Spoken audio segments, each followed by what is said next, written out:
welcome. We are on week 2. Things happen pretty fast. So on the previous session, we talked about the mindset and the perceptions that we have about money. On this session, we are going to get started on expanding our vision about it, on developing a good budget, on allowing space for things that we usually do not. And let's get started. I'm going to start sharing my screen here for our presentation. If you guys have any questions, you can always do them on the chat. And you can also write comments, whatever you'd like. Be nice though. All right, so let's get started. Today we're going to be talking about budgeting for fun and profit. Remember that this session is being recorded. The breakout sessions are not. And if you stayed in the main session for the breakout activity, we're going to always pause the recording. So that's a space for you to talk within your group and have some private, safe discussions about the topics that we are covering. This accelerator is funded by the EDA. And now we have a sponsor, and the sponsor is Oregon Pacific Bank. They are going to be coming over in the next few sessions to talk a little bit more about giving you tips in regards to business finances, what they look for when they are looking into an application for a loan or things like that. So we appreciate this a lot. This partnership is going to allow for the prizes for the PIT competition on October 5th to be really, really, really good. So I really encourage you guys to start thinking about your pitch and to start thinking about what you'll do with those prizes, which we'll start to announce as time goes on. They're essentially all around Oregon, and they specialize in working with small businesses. I'm not going to read this whole thing. I think you guys can do that on your own time. And if you guys have any questions or would like to connect with them to see what they offer, make sure that you visit their website, that it's right over here. All right. So today I want to let's do something a little bit different. I'm going to stop my screen share for a second. And I'm going to invite Nate over so that we start to get to know the RAIN team a little bit more. Nate also has an announcement on an activity he's going to start doing. So if you guys are around, he's going to tell you about it just now. Nate, feel free to unmute yourself. Hey, everybody. I'm Nate Conroy. I am the Venture Catalyst here with RAIN for Lynn and Benton counties. I've heard from a lot of you that you would appreciate time to work more together on some of these things, maybe out in addition to the mentor hours. So on Sunday afternoons, my partner and I, Raina, will be hosting some what we call kind of co-working sessions. We're working together on these things. Maybe sometimes we're quiet, maybe sometimes we're talking, but we're just putting into practice what we've learned. I'm thinking those will be from around 2 to 5 on Sunday afternoons. I'll put something in the chat later about that, but that'll be a hybrid thing. We'll be in person somewhere, but also open to people joining by Zoom. So again, just trying to provide another opportunity for us to implement all of this good learning that we're getting through the MONEYmaker program. So thanks, Ani. Ani, can a calendar request be sent so it remains on our calendar? Yes, we'll do that. I will send it on the email that I usually send for after each session. But yes, we can absolutely create a calendar invite so you guys are aware of it. And you know, if you're able to connect, then do that. I think that's great because this allows you guys to sometime in between, you know, you and it's just that environment of collaboration between people that are learning is just very useful. Yeah, and his Zoom link would be an invite, so we could easily get there. Yes. All right. Thank you, Nate. We are in all of these cities and counties and government agencies and nonprofits that work with us to be able to provide all of these services to you guys.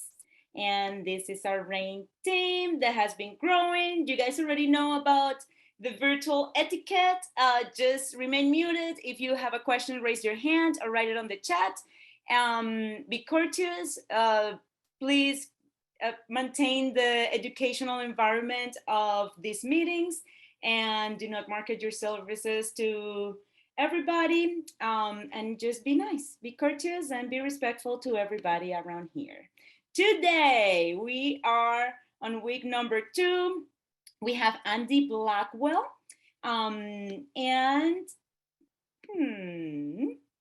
you guys don't need to worry about your cohorts right now. Everything is automatic. I will talk to you more about Andi here in a bit.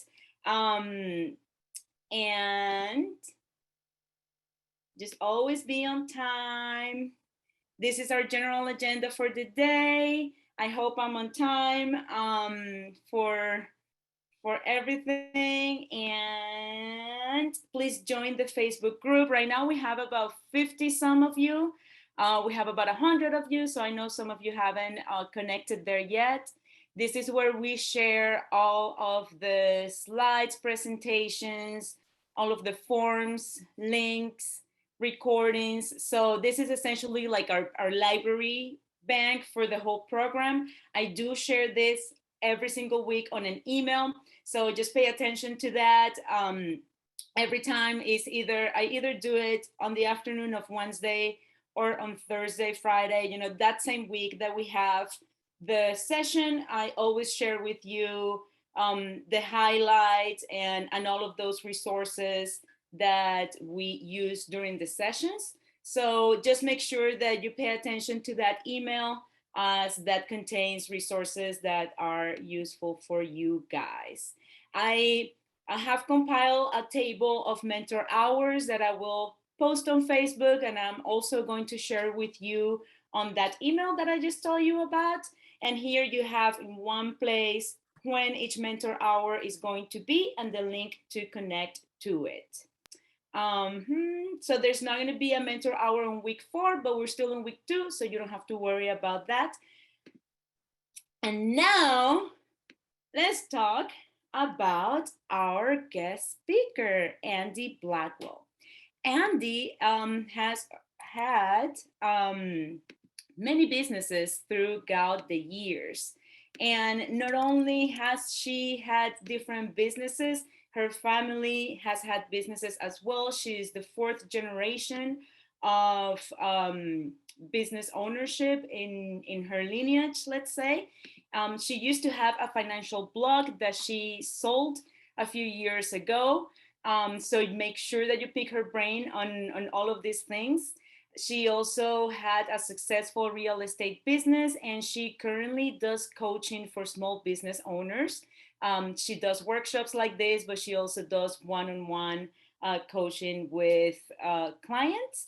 And I am very excited to bring her here today, as she's very knowledgeable on all of these subjects. And I think she has really great tips on how to generate a certain balance in between what you're doing in your business and your life in general. So with that, I want to welcome Andi. Thank you very much, Ani. I'm going to go ahead and share my screen. That was a lovely introduction. I don't think I can add anything to it. So I will go ahead and see if I can get this to work well today. Oh, nope, wrong one. There we go. All right, can everybody see the screen? Perfect. Okay, well, thank you all for coming to visit this morning. And I get to talk about budgeting for fun and profit. And I am one of those crazy people who actually love numbers and budgeting, but I know that not everybody does. It's not everybody's favorite thing that they feel like they want to do on a Friday night. So let's talk a little bit more about budgeting for fun and profit so that we can get you all to a place where you love being very involved in your finances as well. Just as a note, throughout the presentation, you'll hear me use budgeting, monthly spending plan, and profit plan interchangeably. The reason being is that we all have different words and word association when it comes to numbers and money. And for me, for example, budgeting didn't ever work as something that I was going to do. It felt immovable, and I didn't want this piece of paper telling me what to do. But I got really excited about a spending plan. So I would make monthly spending plans instead of monthly budgets. So when I use these words, they all mean the same thing. We mean putting pen to paper or numbers to spreadsheet on what your income and expenses are going to look like. So Ani already gave me a really great introduction. I will tell you that being a fourth generation entrepreneur means you're not allowed to pick up the phone until you can answer it with a business greeting. I've owned many businesses since 2004.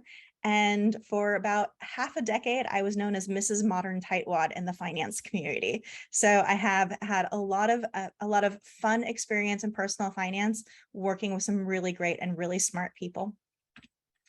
One of my favorite quotes for budgeting is from Charles Dickens, and it's annual income 20 pounds, annual expenditure 19.6, result happiness. Annual income 20 pounds, annual expenditure 20 pounds, ought and 6, result misery. And what this means is when you're able to live within your means, you're happier. But the only way to do that is to know your numbers. And also it can be even harder when you're an entrepreneur and you don't necessarily know what that precise monthly income is going to be. So we're going to talk about that a little bit later as well, and how to make your budget really flow. So what we're going to cover today is the importance of having that profit plan or budget and how budgeting works, the different components, different monthly spending plans you'd like to have. Should you plan profit first? We hear that a lot these days. Budgeting for fun and investment. We got to have fun. If it's not fun, we're not going to do it. And also how to make your budget a living document. So the importance of a profit plan or budget. What is the goal of a business? There are a select group of people that you will encounter that are working for work's sake, that there's the thrill of a deal or the thrill of a business, that's just really what gets them moving and motivated. But for most people, it actually seems to fall under that they want to have this business because they want to have a happy life. They don't want to work for work's sake. They want to work for what their business is going to fuel in their life. And if you don't have a plan and you don't know your numbers, you don't have a life. And business planning alone can be a little bit financially exposed, feeling a little bare. But how is that? Because a business plan is an important and fundamental part of your business. Well, because it's usually not based in that budget or those numbers. It's based on what you think you need instead of what you know you need. Oftentimes when I talk to business people and I ask them what their goal is, they'll say, I want to make $100,000. And if I ask them, well, why? Well, that number sounds good, but that number may or may not be what they need. People like to base their business plans and they're on past performance instead of current and future needs. So they'll say, I would like to make X more than I did last year, but do they need to make X more than last year or Y more than last year? Has to take into, if you're just looking at past performance, are you considering inflationary aspects on your budget, et cetera? There's a lot more to take in than just, well, this was what last year was. And it can miss tax liability. That's a big one that I see, is the business owner who has a stellar year, but then ends up having to put taxes on their credit card because they just didn't factor that in. So one of the things I want to introduce you today is a very important business. And I'm sure you're aware of it already because you're in this MONEYmaker group. But the business you are is You Incorporated. And as I'm sure you're aware, you're probably wearing a lot of different hats in your business. But we have a tendency to focus on the employee hat and not as much on the business owner hat when we're working in our business. So you want to be somebody in your business that sets a good example for everybody who's going to take on that role. But you also want to be a boss that somebody is going to want to work for. And you deserve to have that boss as well, even when you're starting your business. A good boss knows the numbers of their business so that they know that there's going to be sustainability and the business continue to grow and thrive. Because you deserve to work for and on a business that is going to continue to be a business in the future. There are a lot of reasons why businesses aren't profitable, and that's always a concern that people have, and it's something we have to factor in on the budgets. Investopedia has this really great graph, and 4 of the things that it talks about: bad business plan, lack of financing, inflexibility, rapid expansion. These are all things that can actually be connected to a budget. And we don't even necessarily think about that, but it's true. You can have a great business plan, but if you don't know what the numbers are to sustain the business, is it really a great business plan? Because you don't know what the business needs to make. Lack of financing. It's really hard to get financing if you don't know your numbers. And flexibility, that can be the reverse, where sometimes people will have their numbers in place, but then their numbers never change. They never account for any growth. They have this monthly plan and they stick to it, whether or not they should still be sticking to that plan. And rapid expansion, because sometimes you'll see those gross numbers come in and it looks good. So you go, hey, let's set up another location. Let's grow, let's go bigger. But if you're not really looking at your numbers in detail, you can expand and spread yourself too thin.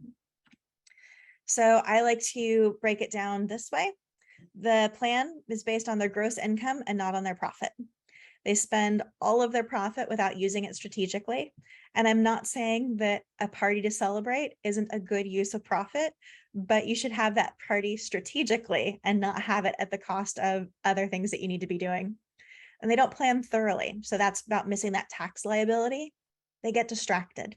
They start working in their business instead of on their business, and they're not doing financial check-ins. They bump up against a financial ceiling and give up. They aren't committed to their profit. We'll talk a little bit more about that later, but being committed to your profit essentially means that you're looking at those goals, those long-term goals, and you're willing to put in the work for something that you can't see tomorrow, but maybe you're seeing it in a year. And in some cases, they haven't clearly connected their activities to their financial goals. A great thing about having a monthly spending plan or a budget is that you can actually use it to find the ratios for your business and break down the activities that you should be doing on a regular basis to grow that business to where you want it to be. So how budgeting works. I think we're all most people are pretty familiar with the general idea of a budget, that you have an income and you have expenses. We talk about a salary and taxes and profit. So income is the money that's coming in, and expenses is the business money that's coming out. I put salary in quotes because depending on how your business is structured, you may not think that you have a salary, but you can address your salary as essentially personal expenses. So it's what is required for you to be a living, functioning person who has this business that is sustained. And different people are going to have different expenses. Different people are going to have a different salary because you all have different businesses. There's going to be some commonality, but overall, you have money coming in, you have business money going out, you have personal money going out, you have taxes because there's always taxes, and then you have profit. But people have an interesting view of profit that it's just kind of nice if it happens, but we really want you to be able to plan your profit so you can plan your goals. So how does budgeting for fun and profit work? We're going to start with the mindset around profit, like I said. So when we're an entrepreneur, we can't always consider what our monthly money is going to be. We start to worry that we have high months and low months, but there are some great ways to get from the one side of the screen to the other. So we're normally thinking income minus expenses is profit, but we start thinking income minus the profit minus the salary minus expenses is zero. And when you're an entrepreneur, that zero number can seem scary, but it's not. We just don't want to have money that isn't accounted for. So for example, if you have high months and low months, I know one person who runs a gift business, and for example, the fall is always great, but she says that the J months are her lowest months. So when she does her budgeting, she can account for it in two different ways. One is that she can run her basic budget based on her lowest month, and that anything that's above that can be towards long-term goals, etc. Or she can also amortize it over, and she knows that when she has a higher month, that needs to go into a reserves account so that she has it to make up for the shortfall in her lower months. But you still don't want this concept of unaccounted money, money that isn't going somewhere, isn't allocated. So the best way I can describe it is your profit isn't leftover money. It isn't, there are some people who love refrigerator leftovers. I still can't get my husband to embrace this concept. He is anti-leftovers. And that really helps me give this section what it deserves, because you shouldn't be excited about just leftover money, or what at one point in my earlier business career I called magic money, because it was just randomly unexpected. And so it was exciting. But then what happens with random or leftover money is then it's undirected. And so then it gets directed to things that it shouldn't go to, things that aren't going to actually move you where you want in your life or your business. So your profit has three responsibilities in your business. Profit should be allocated to reserves, operations, and fun. And so when it comes to reserves, that's what we're talking about for, you might have low months, there might be an economic shift, there needs to be some sort of reserves for you to be able to continue moving forward. I am seeing some things pop up in the chat. If there's any questions, I will go over them in the Q&A portion of our talk. So you're going to have your reserves, you have operations, and that's not just your general business expenses, but that's more likely going to be your growth, your next path. It's operations money, but it's not necessarily what your day-to-day operations are. Let's think about it as that crazy idea of how you wanted to expand your business. That's what we're talking about for your profit plan. And there has to be fun. We back to that. We don't run our businesses to run ourselves into the ground. At some point, there needs to be an aspect of fun. So your profit, too many people feel guilty, especially when they're in different stages of their business, about setting aside money for fun. It does not have to be a large amount of money, but figure out even a small way to celebrate the win. It's important. It's what keeps you going on all the days. So how do you actually do this? How do we create this budget or this spending plan? So we're going to look at a monthly spending plan, and I combined a business and personal when we're talking about this. You will want to separate them out because you have a personal life and a business life, sort of. They're all combined, but for financial purposes, your business and your personal are separated. So you're going to want to identify your planning type, and it's most of the time we see buckets or lists. A really healthy financial picture will probably include both. So think about a list as every single section allocated. So every Netflix and Amazon Prime subscription is line itemed, versus a bucket would be more along the line of, I have entertainment expenses that are X amount. So at some point, it's healthy to have a bucket, to have a certain amount of spending that you can just say, hey, this is within this amount, so I'm totally okay to do that in this section. When you're starting earlier in your spending plans and creating your budget, you're probably going to want to start with the lists, because it's also the process of identifying where you're spending money. Excuse me. Sorry about that. We have a lot of expenses, especially businesses, that just kind of sneak in there sometimes, like where you sign up for a free trial and the next thing you know, you're spending $10 a month for eternity, or or there's something that you think is a certain expense, but you've missed the emails where it's gone up 3 times in the last year, and maybe there's a different alternative that you'd like to be using. So starting out, put everything into a list. For both your personal and your business accounts, I recommend downloading 12 months of your bank account statements, your credit card statements, and any other debt statements. So other debt could be student loans, business loans, card loans, anything that is a debt, personal loans, anything that you pay on a regular basis. Set aside last year's taxes, so you have that information as well, and pull a current P&L if you have it.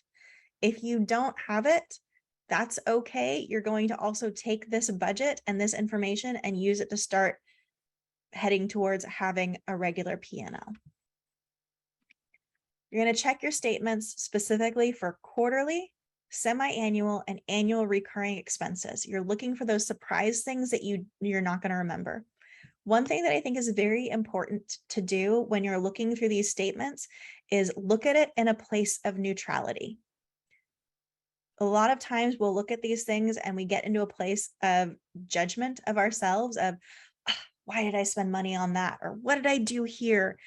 Don't do that. Don't do that to yourself. You are looking at these for where you are now and where you are moving forward. I'm a firm believer in the concept of when we know better, we do better. So don't worry about the past. This is just moving forward.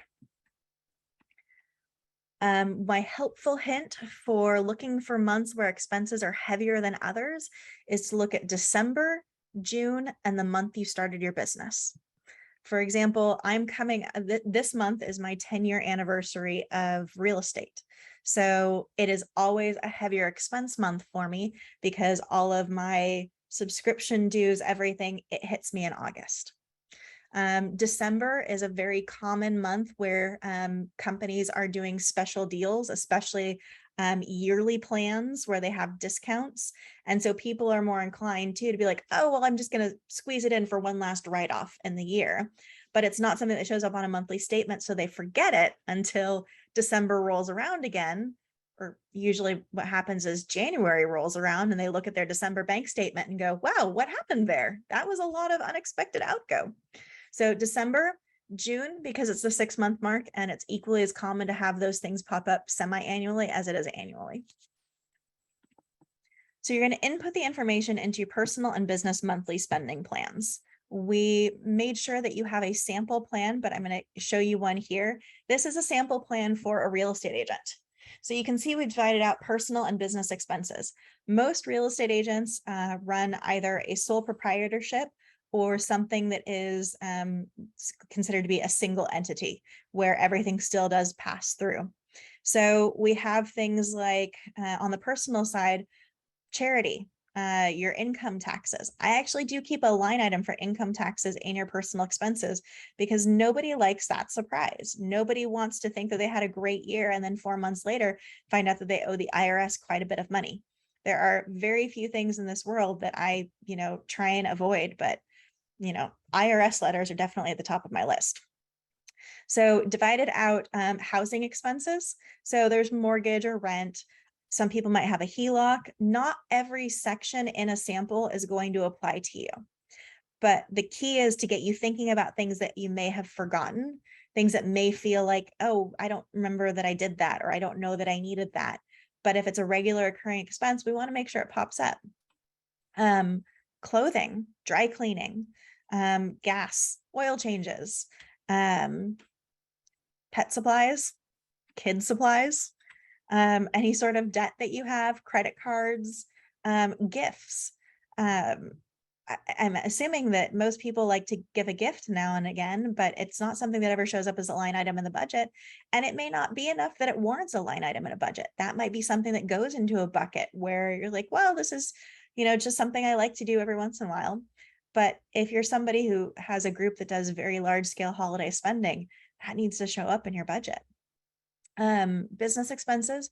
Real estate agents have some unique ones where like their license, their association dues, but some of those can go for a lot of other entrepreneurial fields as well.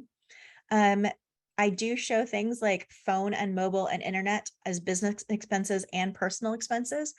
That's a good excuse to interact with your accountant or a member of your financial team on where you should be allocating or how you should be allocating that information for write-offs.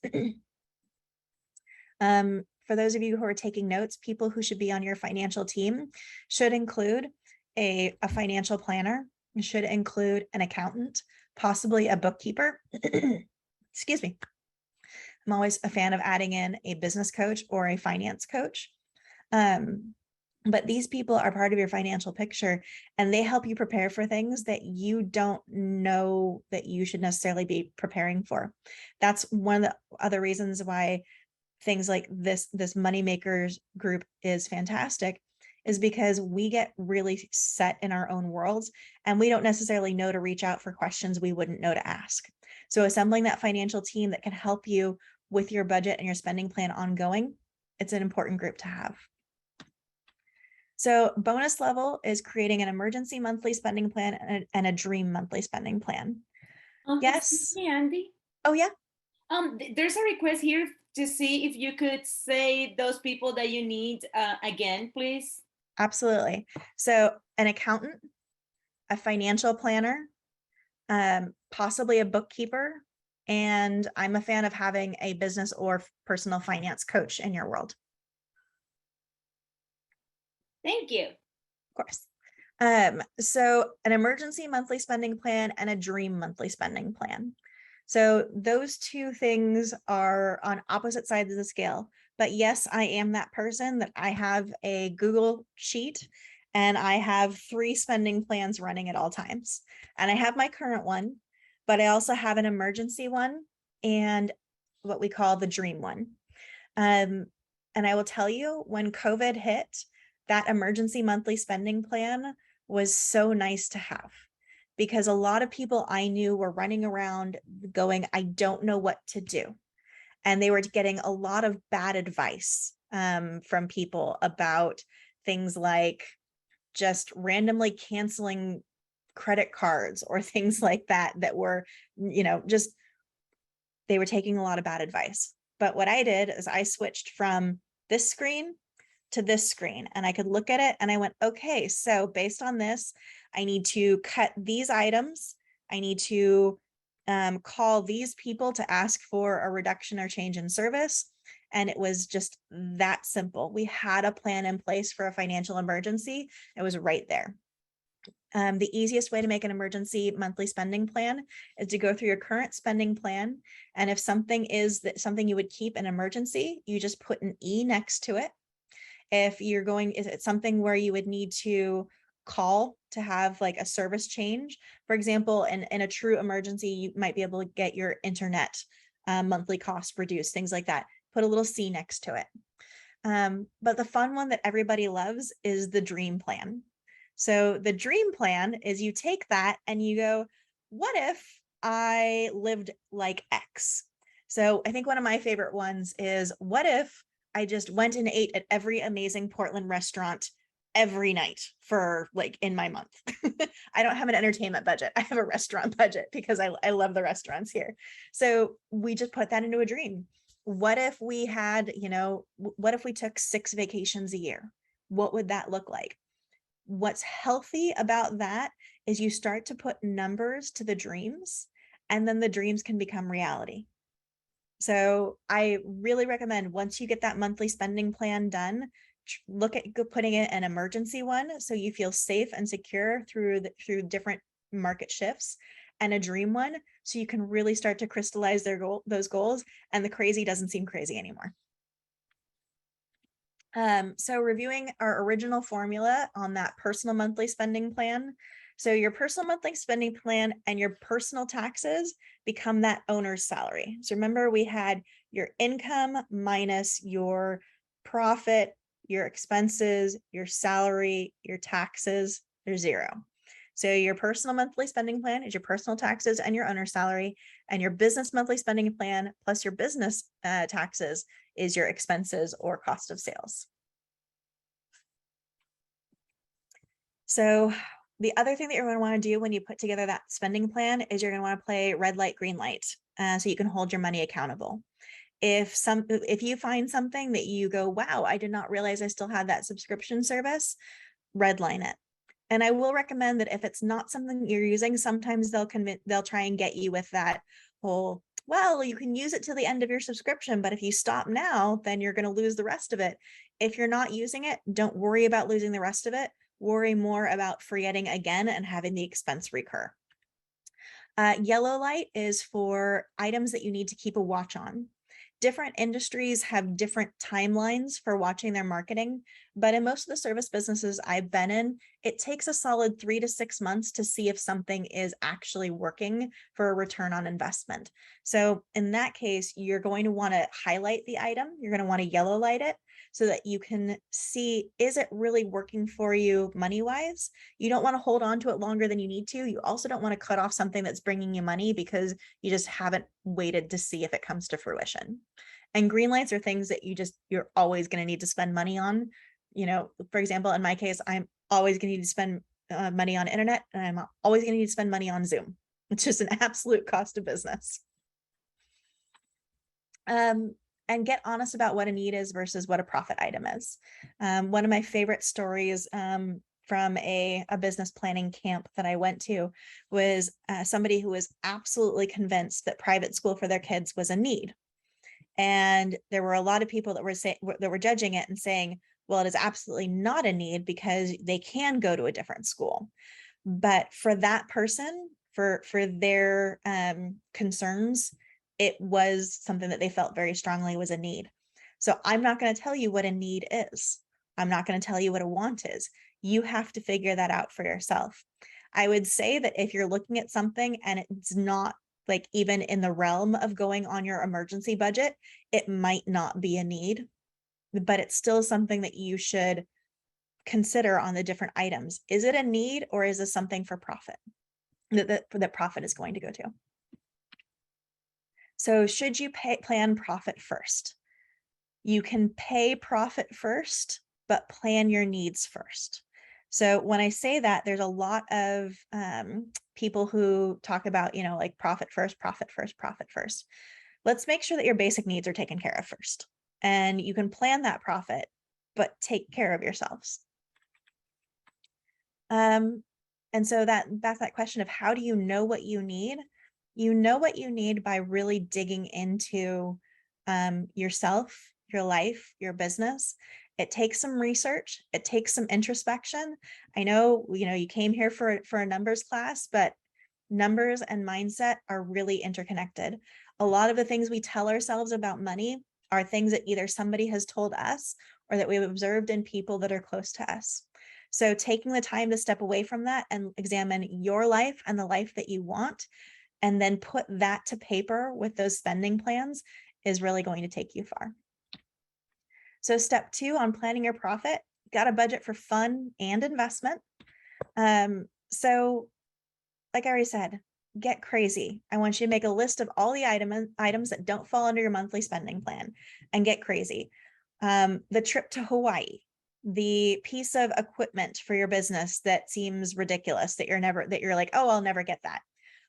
Make a list of it. Start putting it into a plan. You'd be amazed at how much you can make crazy happen if you put it into the plan. So retreats. Thinking about long-term goals here too. Where would you like to be in the next 3 years, 5 years? And what about retirement? Like, maybe you want to be in your business forever, but maybe you would like to retire at some point too. I'm going to bet that everybody would like to retire at some point. And at very least, if they're working, it'd be by choice and not necessity. So what is your plan in place to be able to retire? The way you are going to, and this is the activity that you're going to get to do in your groups, you're going to start making your own profit calculations. So let's say that you want to do an investment property. So the investment, you have the item and the perceived cost. So let's say it's a $50,000 down payment and the timeline is you want to do that in 5 years. So then you know that you're going to need to set aside $10,000 a year for that down payment. And you can even break it down to a monthly calculation as well. But excuse me, when you start to do that, it becomes the reality. And the reality is fun and exciting because these are goals that you're happy to have. one of the last things we talk about is making your budget a living document. When we looked at the reasons why businesses aren't profitable, one of it was inflexibility. Your budget needs to flex and change as your needs change. It's one of the reasons I do like spending plan over budget, because budget, like I said, it sounds immovable. It doesn't budge. But your spending plan, as your business changes, as your needs change, it's going to change. And that's good. It's, we think about these budgets as things that tie us. And in some respects, it does. You do need to make sure that when you have a plan, that you commit to that plan. But you also need to commit to setting aside time to review your plan and to check in on your finances so that you can make sure that it's still doing the job that you need it to do. So your profit plan, it's a living document. It's going to create opportunity filters. So opportunity filters are where you look at your monthly spending plan and you go, hey, this opportunity came in. Is it what I'm looking to do right now? Is it something that we have the capability to do right now? Is it something we have the capability to do in a year? It's going to determine how you need and want to spend your time. If you are at a point where you're covering your profit plan, do you want to work more? Or do you want to work less? Do you want to take that dream plan and really ramp up to that? If you find your goals are too small or overwhelming, you make adjustments. This helps you find out what you're committed to. And when I say that, I mean all of those things that we talk about, well, maybe someday that might be nice in the future. That's too crazy. What if? You're going to have less of those because you're going to have these things planned out. And if it's important enough for you to plan out, you're going to do that. If it's not really important, then it starts to go by the wayside because you're just not that interested in it anymore. So one last quote to leave you guys with is, too many people spend money they earned to buy things they don't want to impress people that they don't like. Your monthly spending plan is personal to you and your business. It is not something that you owe to other people to do a specific way, unless you're trying to get financing or capital funding. Then you're going to have to put it together a specific way for those people. But that's still because that's your goal to get that financing. So make sure that you're structuring these things to build your happy life and not somebody else's. So with that, I think I'm going to turn it back over to Ani because we're going to have the activity, I believe, unless you guys want me to do the Q&A now. All right. Thank you so much, Andi. I have been writing down all of the questions that you guys have put on the chat. How do you guys feel about maybe answering 2 or 3 questions now and then going into the breakout activity, or would you like to go to the breakout activity right away? Just let me know in the chat. And in the meantime, I'm just going to ask one question then while you guys let me know. All right, so questions here. What about business that go on without making money, like an app or, ones that are tech-oriented, those kind of things? So when you're talking about tech-oriented, you mean essentially the businesses that aren't required to be profitable because of the funding, or are you talking about well, I guess that's... So it's mostly like businesses that need to first do some research and development before they're able to generate revenue. In that case, how can they manage their budget and plan for that? So that gets back to what we talk about, the budget being a living document. The budget in the early stages of a business is going to look very different than the budget in the late stages of a business. And in those early stages, you're not going to be able to fund that dream life. In the early stages, your business probably isn't even funding your life, but you still need to have the expenses for the business that you're aware of. You might be operating at a loss, but you still need to know what's going on, because to be honest, there may be a point where you're looking at your business and saying, and I can, from personal experience, I had a point in my business where I had checked out financially, and I had gross income, and I was looking at that, and I was, quote, doing the things, but I wasn't checking in on the financials. And I did, and I sat there and I went, oh my goodness, my business has 6 weeks before I don't have a business anymore. So there are times where your business is just at different stages, and that's how it's supposed to be. But you still need to know the numbers so that you can make decisions.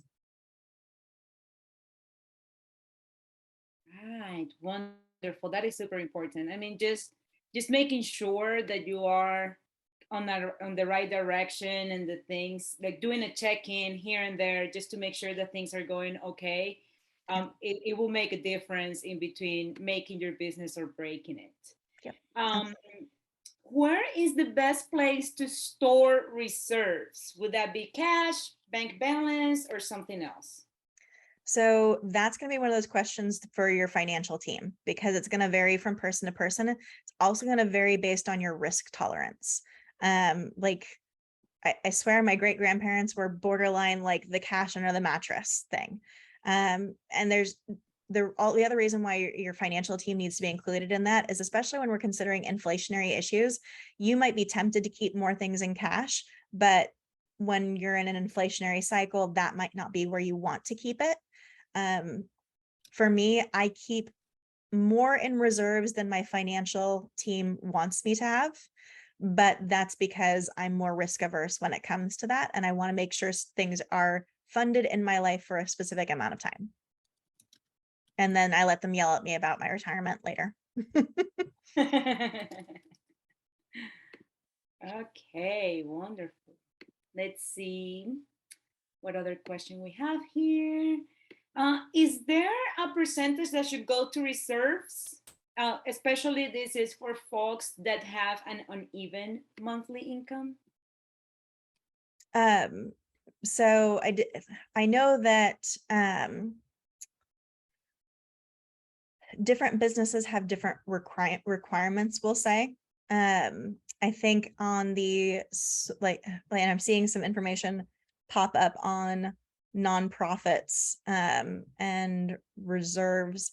Having done fundraising for a nonprofit, you have to have reserves of some form. So make sure that there is something within the charter, et cetera, where you can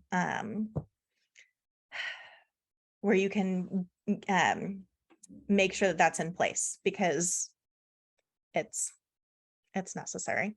As far as other businesses, for example, in real estate, they'll recommend 3 to 6 months expenses as one of the standard things that they recommend that you keep in reserves. And the problem with that is that your sales cycle is 90 days. So if you only have 3 months in reserves, then you're going to be out of money before your sales cycle goes through. So you've got to weigh certain things like your sales cycle. You have to weigh your you have to weigh what your personal expenses are. You have to look at what your backup plan is. There isn't like a set percentage for reserves, but, and also I'm going to say, completely off topic, if you have a partner that you're working with, you need to get them in on that as well. And whoever has the lowest risk tolerance wins. All right, so this one just popped up, but I think we can close this portion of the Q&A with this question to move on to our breakout activity. And then when we come back, we'll continue to ask these questions. Somebody here would like more information about the profit plan opportunity filters. Mm-hmm. She felt that it was very interesting, but kind of went a little bit quick. So can you elaborate a little bit more on that, please? Yes, so I'm a big fan of opportunity filters.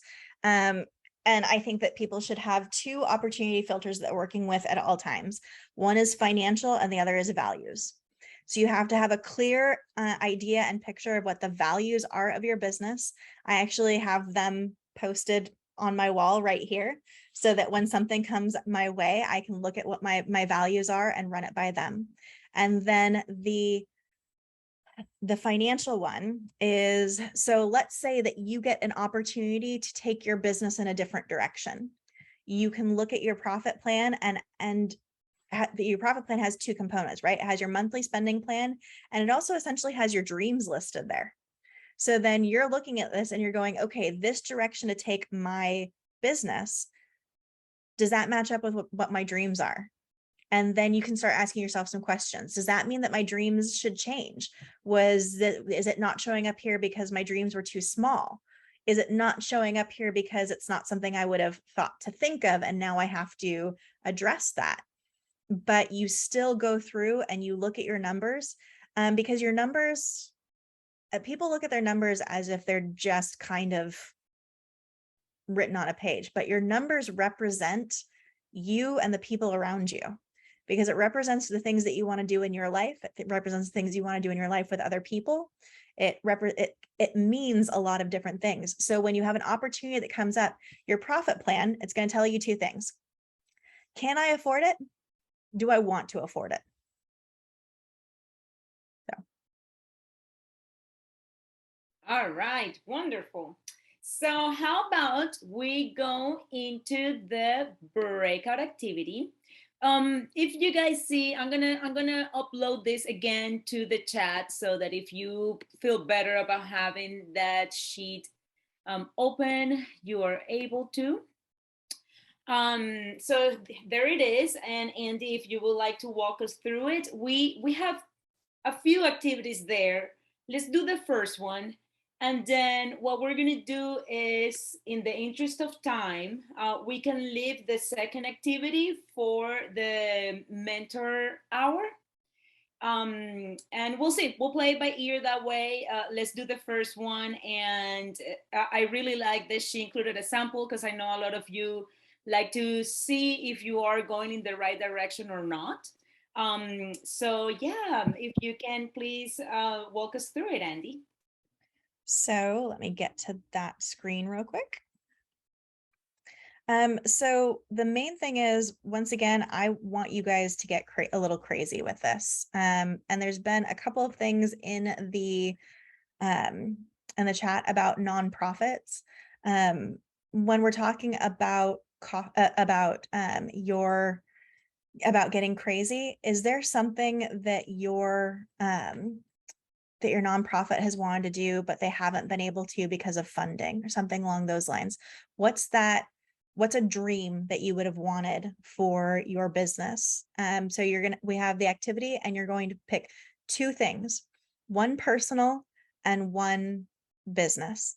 I will tell you that the first time I did this exercise, my personal thing was a dream vacation at the Aulani Resort in Hawaii with my family, my husband, my daughter, and my in-laws. And part of it was I just always visualized it as being way too expensive and out of reach. We did this exercise and we were able to book the trip within a year. So because what we did is we looked at it, we figured out what the dream was, we figured out what the cost was, and we figured out how to divide it over time so that we could actually save for it and it could be affordable. And a business thing as well. That's where, like with the nonprofit, what I'm talking about is, is there some people that you've wanted to help that you haven't been able to, a program that you've wanted to put in place, figure out what that is, what the cost is, and then what it would take over time.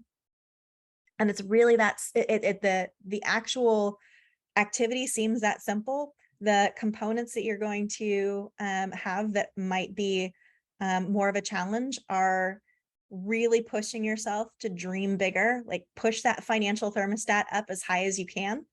And then also it might take a little bit of research. So since we're in this on the fly, you might put in an estimate to try and do the exercise, but it's something I would encourage you to later go and thoroughly research what it would take to make these things happen.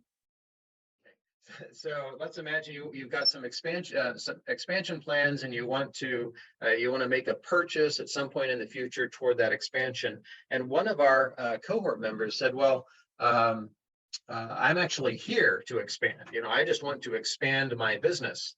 And I pointed out that the second activity, which is identifying your monthly expenses, and if you can actually take that monthly expense list and generate a forward-looking expense budget for a year or two, just guessing how, what are things going to look like moving forward. That's actually where the iterative expansion happens. So as you are projecting what you're going to be spending money on, if you want to get more clients, say in 3 or 4 or 5 months, then you're going to need to increase your marketing dollars between now and then.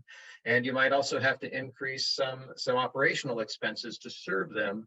And then their revenue will come in and you can continue to do that. It's a dance where you're investing to bring in more business, and then that business gets you more revenue so you can invest. That's called bootstrapping.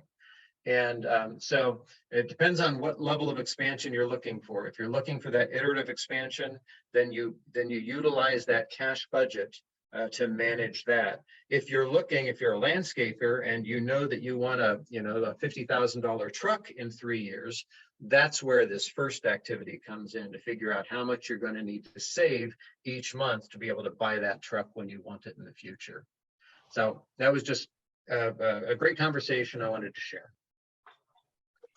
So that brings me to a question that was asked at some point. When you know that you have a goal to make a purchase in 5 years or so, how do you incorporate the change of prices between now and then? Yeah, so that's something that I'd seen in the chat when I was scrolling through later. And that is one of the reasons why this has to be a living document, because we can't predict the future. Somebody was talking about it, especially because we keep using the rental property example, and how, obviously in some areas, I think it was last year, Bend saw 30% average sales price growth. It was, don't get me started on that soapbox. But you can't account for that. There's no way that you can do that. And people who think they can, when I was focusing on real estate, I used to tell people that I would make more money as, selling agents' predictions, if any of them were possibly accurate, than I would in real estate. So what you do is you just keep checking in on it. So let's say that something happens and you find that, okay, prices went up. So now I still want to do this goal in the next 3 years. So we're going to use Robert's $60,000 down payment. So you'll see you're 2 years into it. So you've set aside, 24 grand, but now you find that you need to make $70,000. So you're going to take $70,000, you're going to subtract the 24,000, and then you're going to divide it by the remaining 3 years. And you just have to keep checking in on that. The thing is, you want to keep checking in on it anyway, because the reverse can happen. You can find out that you've had this goal and that all of a sudden you have the money there to pay for it because they're having a special or something like that. Yes, it is a violation of the Realtor Code of Ethics to state the market will go up or down. It is unpredictable. It is also a violation to tell people they're going to have a guaranteed amount, but we still have to help people plan for things regardless, on like down payment, et cetera. What do we help people figure out? Where do we help them find free money? There was another question that I think actually goes pretty well into this as well. It wasn't really a question. It was a comment about how different businesses work. And like if you're a business that requires a lot of R&D, then the general equation that we started with wouldn't apply. The income minus expenses minus profit minus taxes minus salary equals 0. I'm going to argue that it does. I'm going to argue that whether it's the down payment that you're constantly having to adjust for the investment property you want in your profit section, you can have that R&D as as part of your actual normal business expenses. You can have it as from your profit, but there shouldn't be anything that your business needs or how it's going to develop that shouldn't show up in your spending plan. And it's going to be one of those things where you're going to decide where it goes, but there's no leftover money. If it's something that your business needs to grow, then you need to be able to account for it somehow. All right. Well, thank you so much. We're right at the top of the hour. You guys if you need to disconnect, that's okay. I'm going to stay here for a little bit if you guys have any questions. Thank you, Andi, for sharing your knowledge with us. We will connect on Friday So for her mentor hour, you guys are welcome to email questions that were kind of left in the air. I did copy everything that was on the chat. So that way you will have some answers. And with that, I know some of you have been asking for a different format than PDF. I did ask Andy to see if she could provide it, and she gracefully said yes, but you guys are always welcome to change the format and copy and paste and do it in a way that works for you. Other than that, I'll be right here.